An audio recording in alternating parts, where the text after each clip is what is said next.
Gusto nyo bang makilala ang inyong business, kumita, sumikat at maging patok online or TV? Get more customers and grow your business. Advertise now.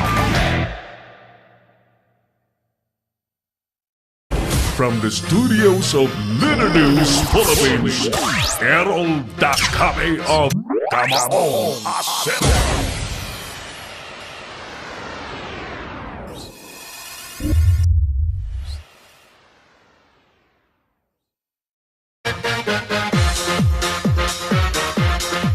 Muli magandang hapon po. Welcome back sa Kamao Nga Sero program na pandaigdigan pong napapanood sa pamamagitan ng Litter News Philippines digital platform.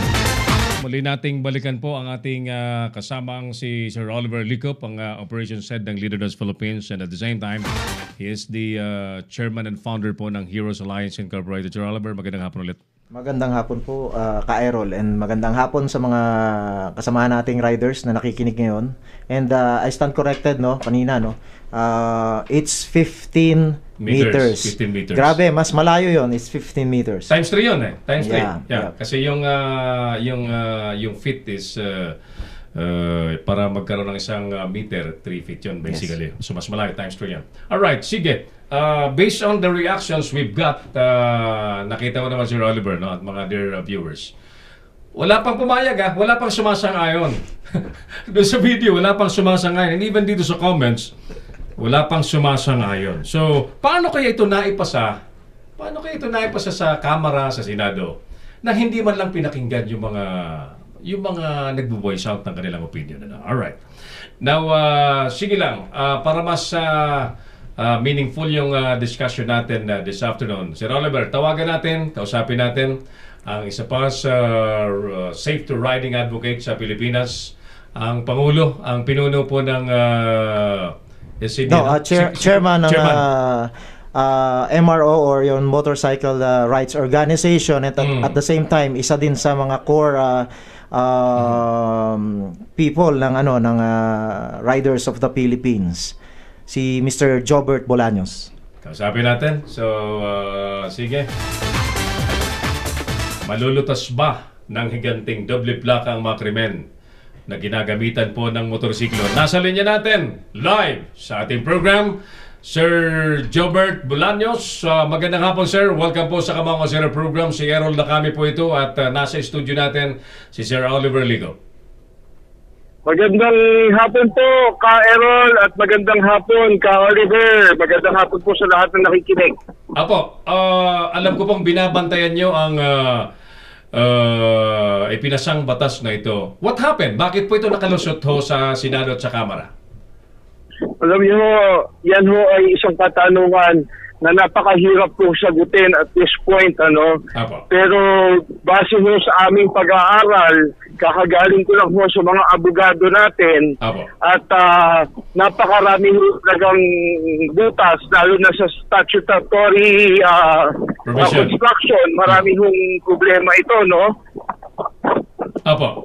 So, base sa intensyon ng batas, may problema tayo pagdating sa safety ng rider. Bagamat tinawag po nilang overacting daw ang community sa naging reaction dito, ang nakita namin ho kasi, ang basihan natin is based sa sample plaka na inilabas po ng LTO.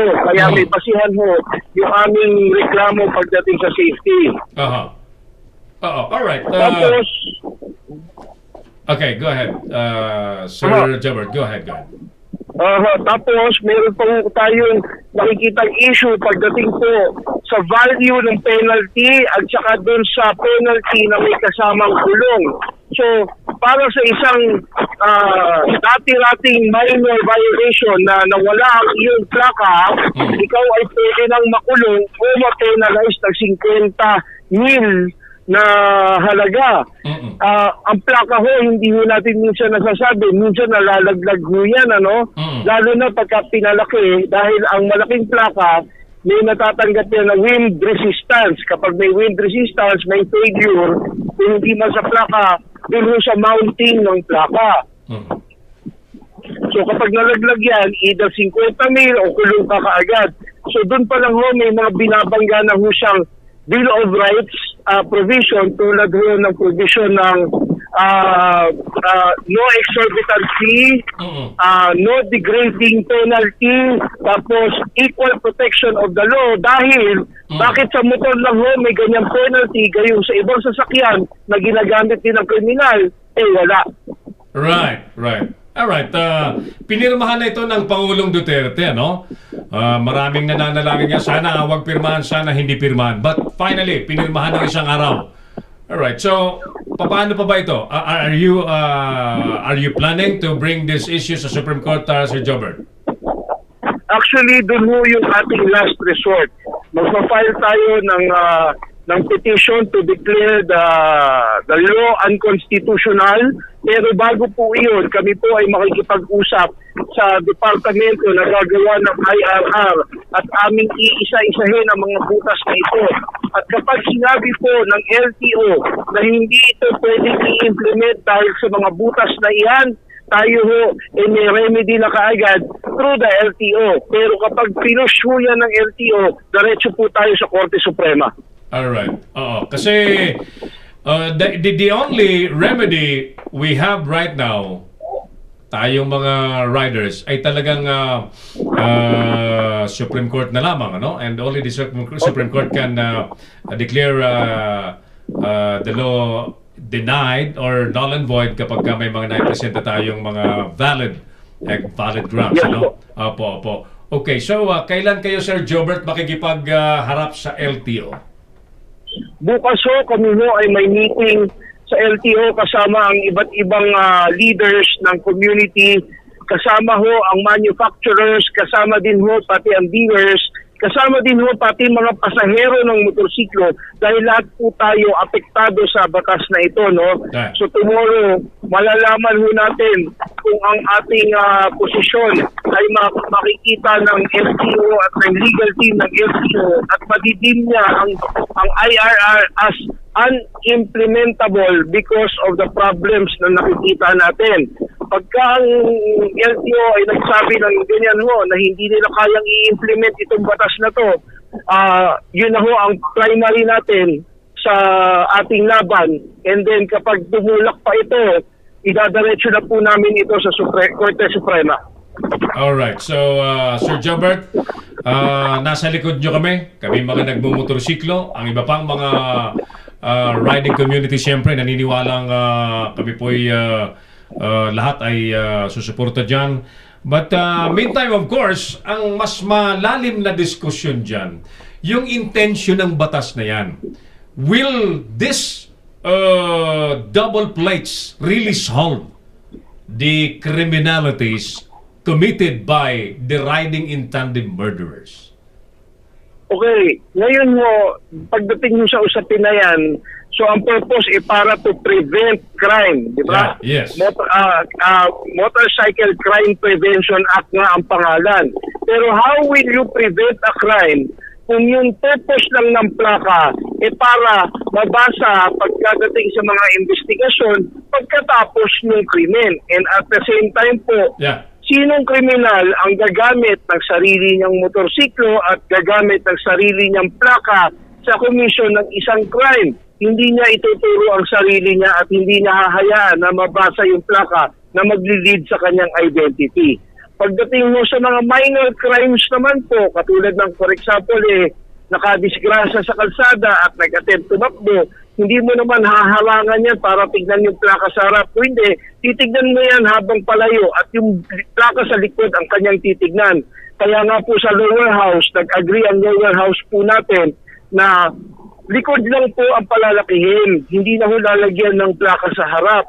Pero nung nakita namin yung iba pang provision tulad ng kulong at 50,000 para lang sa nawalan ng plaka, napakaraming mali sa batas na ito. Hindi po ito makakaresolba ng problema sa criminality natin.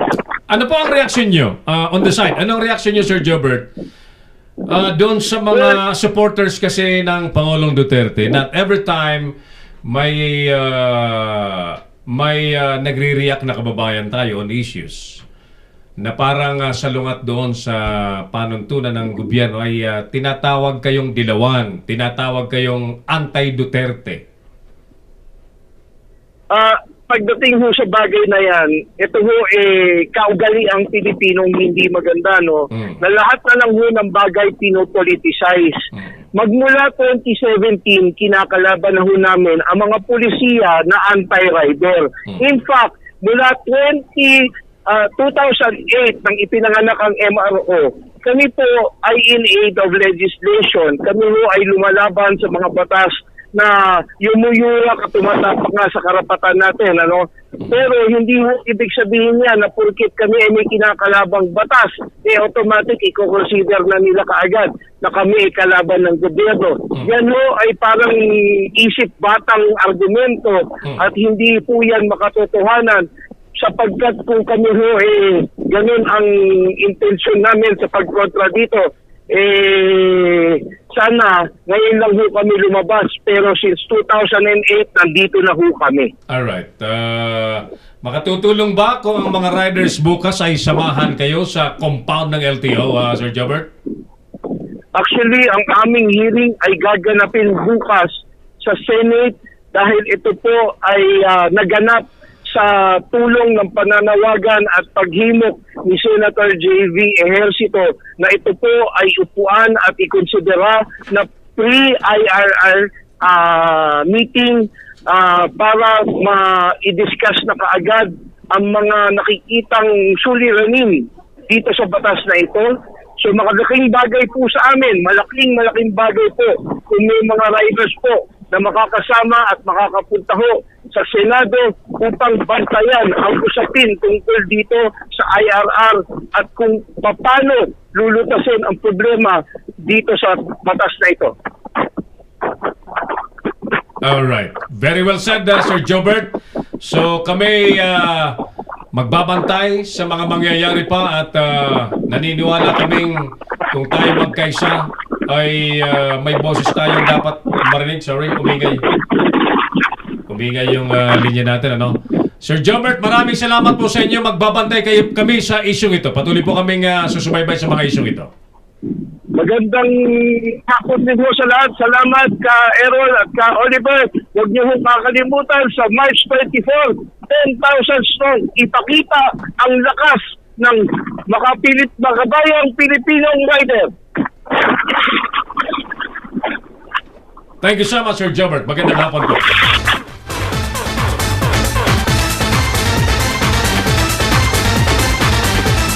Alright, so sana'y may mangyari maganda bukas sa Senado, no? And thank you kay Senator J.V. Ejercito, no? Si Senator J.V. himself is a rider.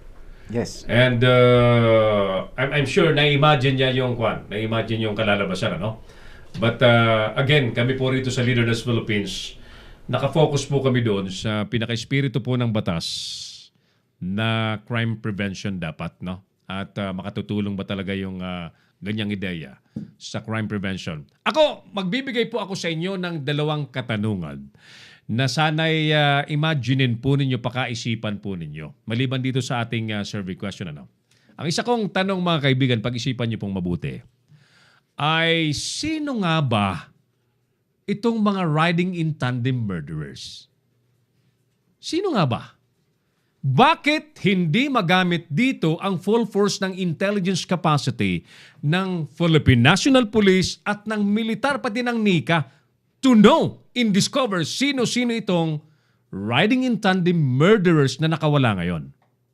Pangalawang tanong, pakaisipan po ninyo. Kailan po dumami ang riding in tandem murders? Kailan po dumami? Pakaisipan po ninyo. Alright, dumami ang reactors natin, Sir Oliver. May nais ka bang idagdag doon sa pinag-uusapan natin? Ayun, no? Gusto ko lang dagdagan yung sinabi ni Sir Jobert na paanyaya sa March 24, kailangan natin ng ipakita yung tunay na pagkakaisa ng mga riders. And I'm happy to see posts from each leaders na sinasabi nila na susuporta sila At yung iba naman na may sinasabi nila na wala na tayong magagawa kahit mag-unity ride tayo. No. Ang unity ride is not para sa akin, is not about tawag dito, i-down natin yung yung batas na yan. Dahil batas na yan eh. Pero yung unity ride is something na dapat nating markahan. Ang mga nagdi-discriminate sa atin, imarka natin sa isip nila na hindi basta-basta yung kinakalaban nila. Imarka natin sa mga isip nila na tayo ay nagkakaisa. Na pag tayo ay kanilang tinapakan, eto, ilang botante to, i-multiply mo pa sa mga kasama nila sa bahay, sa mga kaibigan nila. Masyado na nila tayong dinidiscriminate. Pagdating nga lang sa checkpoint, motor lang ang tinitignan. Nagpapasalamat pa ako sa mga pag may na-checkpoint sa probinsya, for example, Bataan. Yeah. Bataan, Sambales. Yeah. Na-checkpoint ako sa Sambales. Yeah. Then nakita ko yung mga four wheels, chine-checkpoint nila. Ang laki ng pasalamat ko dun sa mga pulis. Sabi ko, sir, maraming salamat. Kasi yan ang problema namin sa Maynila. Sa Maynila, motor lang ang inaano nila, chine-checkpoint nila. So, nadi-discriminate kami masyado. And ito, yung para sa March 24, ito yung gusto natin itatak sa kanila. Na tayong mga motorcycle riders, hindi tayo maliit na piraso lang na botante. Tayo ay napakarami. So, nagpapasalamat ako sa lahat ng leaders na sumusuporta dito sa panawagang ito. Wag na natin tignan kung sino yung nanawagan, wag na natin tignan kung sino yung mga magiging kasama natin doon. Yeah. Magsama-sama na tayo lahat para sa ikabubuti ng riding community. Alright, very well said. Thank you, Sir Oliver Licop, ang ating chairman ng Heroes Alliance, founder po ng Heroes Alliance Incorporated, and at the same time, siya po ang ating operations head. Nagkataon, siya po yung ating operations head dito po sa Leader News Philippines. Alright, sige, tuloy tayo. Basahin ko lang ito, Clarence, ang mga nag-react pa sa ating palatuntunan. Butchar Kanghel, sili po sa ating program dyan sa Caloocan City. Olive Grits Awal, dyan sa La Trinidad. Magandang hapon, Olive. Koy Hipolito Laura, sabi niya, tandaan natin ang pangalan ng mga senador at kongresistang pumirma dyan para maging ganap na batas ang doble plakang yung lintek na yan. Mil Delta Alpha, for my own opinion, saglit. Gamit nga ako ng agimat, ha? Payagan niya ako gumamit ng agimat. Yan. Hindi solusyon ang doble plaka para malutas ang krimen. The best thing they must do is more police visibility on the street, patrolling especially at night. Update, installed CCTV and more radio communication. Agree ako sa iyo, Mil. Ate Gina Mapi of DWWW 774 AM Radio. Thank you. Sherwin Piñaranda, salute at maraming salamat po. Sir JB. RG Arnold de la Cruz, no to doble plaka. Huwag iboto si Dick Gordon. Kandidato ba si Dick Gordon ngayon? Hindi naman. Okay. Mga bata ng politiko, yung mga riding in tandem na yan. Sir Oliver, sasama po kami. Alright, thank you. Crystal Vale, susuporta din kami dyan. Lady Riders of Baguio City, no to doble plaka. We are not criminals. Thank you, thank you. Alright, so sorry ho sa mga nagpasa ng batas. Wala po ni isang nag-react sa atin ang pumapabor. No? Pero dito yata sa aking wall, may isang nag-iisa lang. Parang may nag-iisa lang taga Cavite. Yung classmate ko pa, si classmate Eddie Buduraya. Nag-iisa siyang pumapabor. Sabi ko, anong gamit mong motorsiklo, amigo? Electric bike. Ayan, so electric bike. So, wala daw siyang nakikitang masama. But 99% nung nag-react sa atin on video, by comment, nagagalit po rito sa higanting doble plaka. Mga kaibigan, bilang panghuling bahagi ng ating palatuntunan, isa pa sa mainit pong naging tema last week ay yung paglabas na ng gobyerno ng tinatawag na narco-list. Na naroon po nakalista ang 46 na politiko na sinasabi po na kumpirmadong-kumpirmado daw na imbuelto sa drugs, mga kaibigan. So, hindi ko na po iisa-isahin po rito. Hindi ko babanggitin yung mga pangalan kasi nailabas na po yan last week pa, no? nais lamang po nating bigyan daan ang isang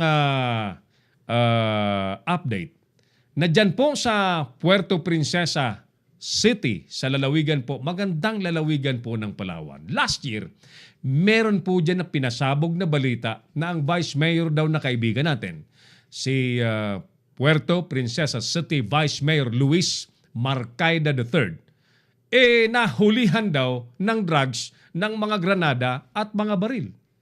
Inoperate po yan ng mga otoridad. Ayan.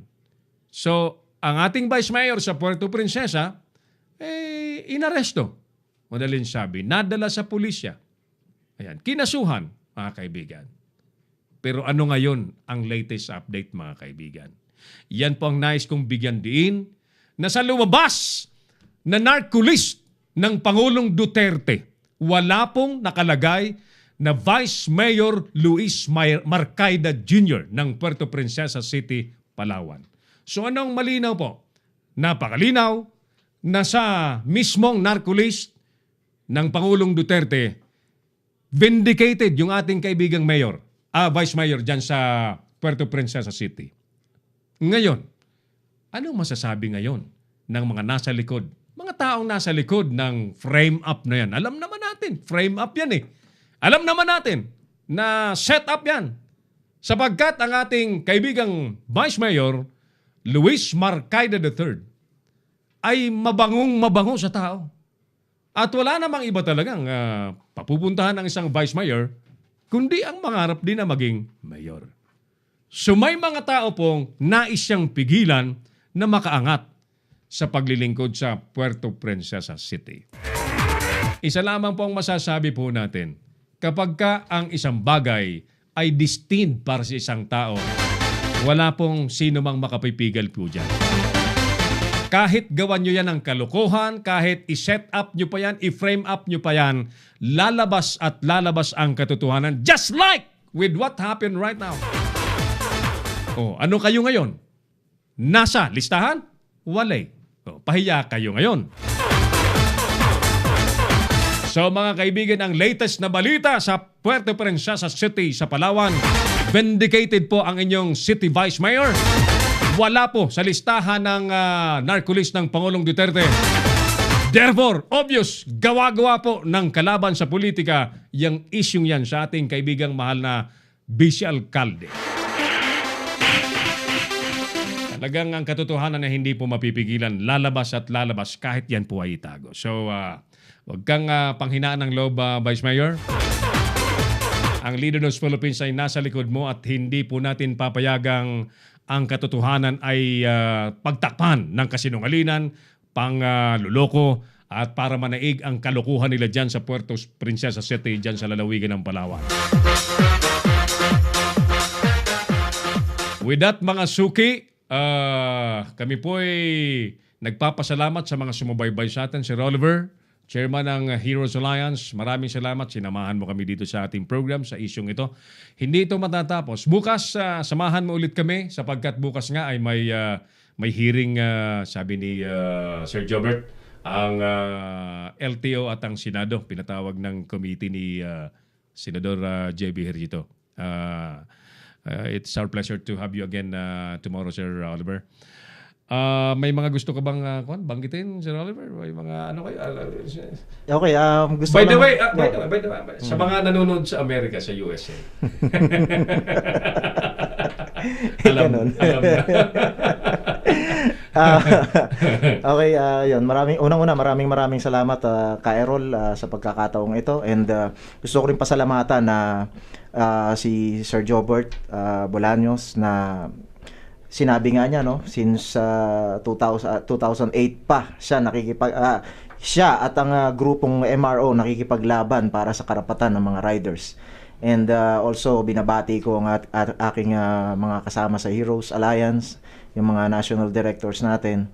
And Sir Edwin Go, maraming salamat. And yun, so wag natin kalimutan, March 24, ako po personally, March 24 ay doon namin gagawin yun sa may Rizal dahil meron tayong special na ano doon sa Rizal. Although March 24 hindi po natin yung kakalimutan. Kasama niyo po kami diyan. ipakita natin ang puwersa. By the way, yung March 24 kasi hindi po yan sa People Power Monument lang gagawin. Ito po ay nationwide. So sumagot na po ang Baguio with Rob Mac, sumagot na po, nagsabi na po sila. Ang Region 2 nagsabi na, ang Region 3 nandyan, sila Ka Robert, no? Ang Bataan, andyan ang taga Ilocos, and ang Batangas, no? Marami nang nakasuporta. Gagawin nila yan sa kanilang lugar. Huwag nating kalimutan. Pakita natin yung video kung gaano tayo karami, pakita natin yung picture gaano tayo karami, and itatak natin yung dami ng mga riders sa buong Pilipinas. 20,000 riders nationwide. Kaya natin yan. Mali nating panoorin ang ilang pa mga kababayan nating sumagot sa ating katanungan sa hapong ito. Makalulutas ba ng krimen ang doble plakang ginawang batas ngayon? Ang sabi ko dyan sa sinasabi niyong double big plate.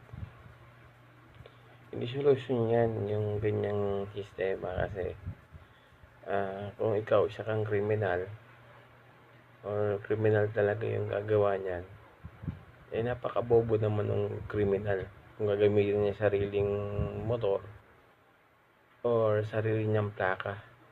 Napakabobo naman siguro ng kriminal na yan. Eh parang katulad ng magnanakaw yan, matatalino yan, diba?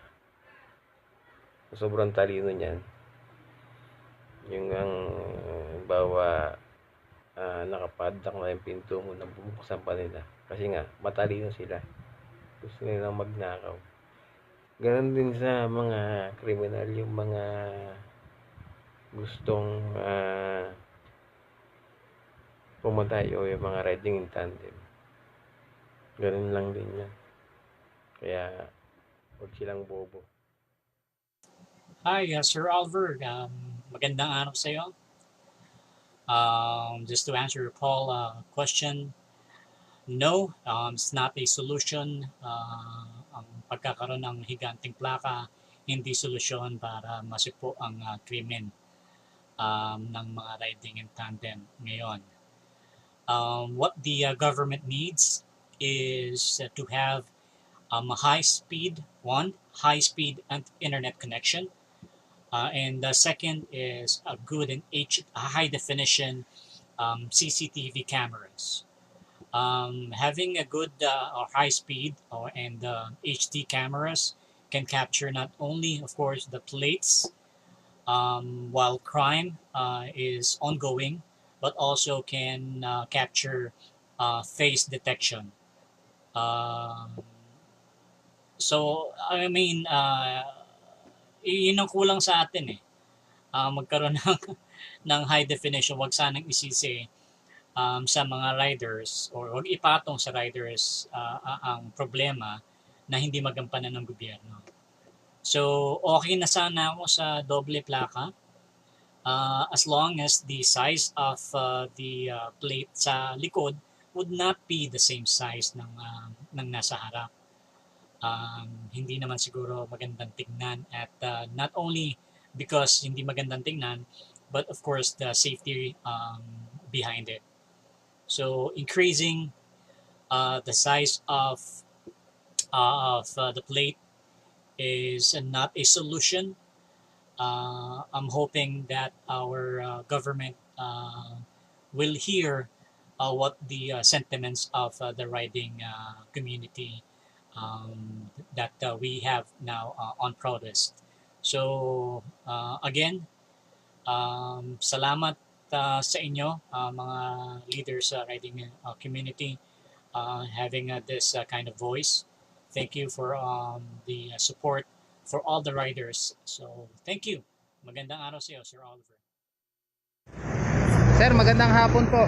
Para po sa Leader News Philippines at mayroon tayong tinatawag na tanong sa bayan. Ito po ang question namin ngayon sa isyung kinakaharap natin bilang nagmomotorsiklo. Naniniwala ba kayong malulutas ng higanting plaka ang mga krimen gamit ang motorsiklo? Hindi po. Tingin mo sir, hindi. Yun ang ano kayang kailangan para malutas yung krimen na yan? Siguro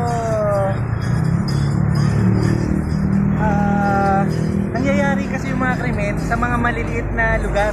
Yes. Subdivision, eskinita, Opo. squatters area, kung ano man yung matatawag mo, hindi yan karaniwang nangyayari sa national road. Yes, sir. So, siguro pag nasa looban na, pwede namang alisin yung helmet. Yun ang mga paraan upang Sa national road, kailangan naka-helmet. Pero hindi sa national road nangyayari yung krimen eh. Yes, Sa sir. mga subdivision na eh. siguro dagdag kapulisan na rin. Kailangan police bising. visibility. Ayun. Kasi parang tinuturuan natin maging tamad yung kapulisan. Ayun. Kung lalakihan mo yung plaka, ganun pa rin naman, checkpoint mo pa rin naman eh. Tama po. Ayun po yung opinion nyo, sir. Isa pa, Opo. hindi pa nga na-i-issue yung plaka dun sa mga bago. Ayun. Tapos may deadline. Deadline niya is kailangan itong date na to i-implement na yan. Eh wala pa nga silang na-i-issue plaka dun sa mga nakaraang taon eh. Yes po. Magagawa Kailangan nila ng panibagong gawan muna dalawang nila ng plaka pa. Yung Oo, isang yun. plaka nga hindi nila may issue. Tama. Ayun po. Sir, ano pong pangalan nila, sir? Erich de Guzman Erich. Ascutia. Ayun, maraming salamat, Sir Erich. Magandang hapon. Magtatanong lang po ako para sa aming tanong sa bayan ng Kamaong Asero sa Leader News Philippines. Naniniwala ba kayong malulutas ng higanting plaka ang mga krimen gamit ang motorsiklo? Kahit pag maliit na plaka yung ilagay natin, kung may tao talagang criminal talaga yun. Ayun ang opinion mo, sir, no? Talaga yung ganun. Yung hindi yun ang kasagutan. Kahit naman hindi kasagutan, hindi malulutas yun. Okay. Lang para dito. Ayun. Maraming salamat, sir. Magandang hapon po. Magandang hapon po. Magtatanong lang po ako para po sa tanong sa bayan ng Kamaong Asero sa Leader News Philippines. Naniniwala ba kayong malulutas ng higanting plaka ang mga krimen gamit ang motorsiklo? Hindi. Palagay ko hindi. Oo, sir. Ayun ang opinion nyo, sir. Apo. Oo, hindi. Bakit kaya, sir? Kasi ano bang magagawa ng higanting plaka? Susundan lang sa CCTV tapos tsaka i-identify ng mga kapulisan natin or mga Tama. alagad ng batas natin. Tama. Para sa akin siguro yung mas makakabubuti, lagyan lahat ng GPS yung motor na nakaregister sa bawat may-ari nito. Yun. Tapos siguro baka doon ma-detect kung sino yung may-ari ng mga motor na nakagawa ng mga kamalian o kaya krimen. Ayun. Ayun ang pinaka-opinion mo, sir. Apo. Maraming salamat, sir. Okay, thank you. Sir, magandang hapon. May tanong lang ako sa inyo, no, para sa Leader News Philippines, yung aming portion na tanong sa bayan. Ito po ang tanong, naniniwala ba kayong malulutas ng higanting plaka ang mga krimen gamit ang motorsiklo? Sa akin sir, ang alam ko talaga, makakatulong siya, pero yung makakalutas na magpupokus tayo sa higanting plaka lang, siguro hindi.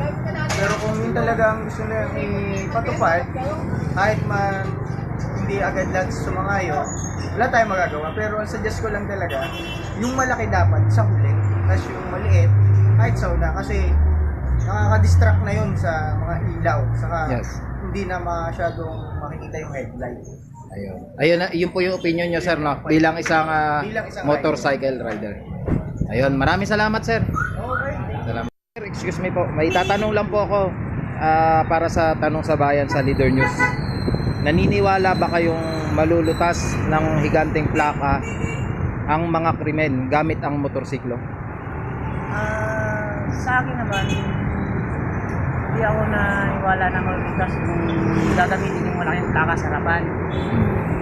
Maniniwala ako sa ganyan, ng bagay na malulutas yung mga krimen kung tutukan talaga nila yun. Ayun. Yan ang dapat tutukan na talaga na yung riding tandem, yun talaga tutukan nila na yung bagay. Para Hindi ma-solve. yung Oo. Hindi naman na katulad lagyan ng plaka sa harapan, malulutas na ba nila yun? Hindi naman siguro mga bagay na yung paraan lang gawin na plaka sa harapan. Delikado pa ngayon eh. Oh, Kasi pag natanggal yung sa harapan, may matatamaan pa. tama yun, sir. Ako rider, matatamaan. Ang tao yung matatama doon. problema doon. Yun lang ang i-share ko rin sa ibang rider. Maraming salamat, sir. Ayun ang opinion mo, sir. Maraming salamat po. Si Errol Dacame, ang Kamaong Asero. Thank you, kasamang Ron, sa mga kinausap nating kababayan at nag-react sa ating survey question. Wala talagang pumapabor eh. Wala talaga. Sorry ha. Sorry sa mga nagpasa ng batas na yan, ano? So, bago tayo tuloy ang magwakas, pahabol pa rin report mga suki. PNP at Armed Forces of the Philippines magkasama sa Implan Kalasag. Alamin natin kung anong balitang ito. Atid sa atin ni Jose Coy Laura. Yes, Coy.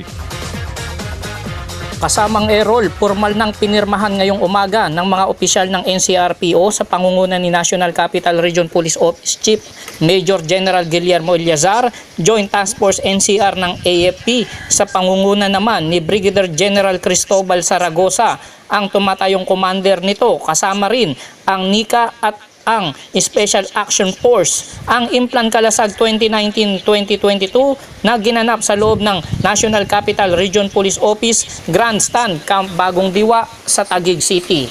Ang Implan Kalasag ay tugon sa Executive Order number 70 na nag-uutos sa lahat ng bürokrasya ng gobyerno na magtulong-tulong sa pagpuksa ng insurgency o kontra-terorismo na gawa ng mga local communists sa pamamagitan ng itinatag na National Task Force to End Local Communists o yung tinatawag na NTF-LCAC.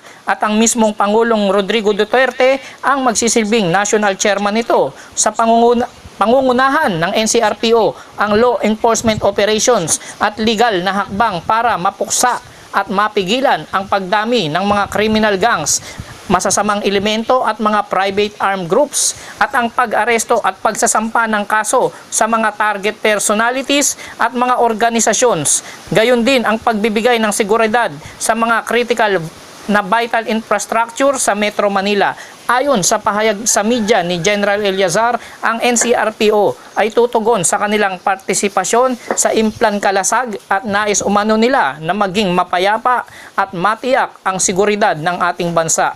Dahil umano sa kanilang pagsasanib puwersa ay makakapagbuo sila ng isang malakas at matatag na puwersa at walang duda na makakamit nila ang kanilang nag-iisang layunin, ang maging ligtas at mapayapa ang buong Metro Manila, gayon na din ang buong bansa.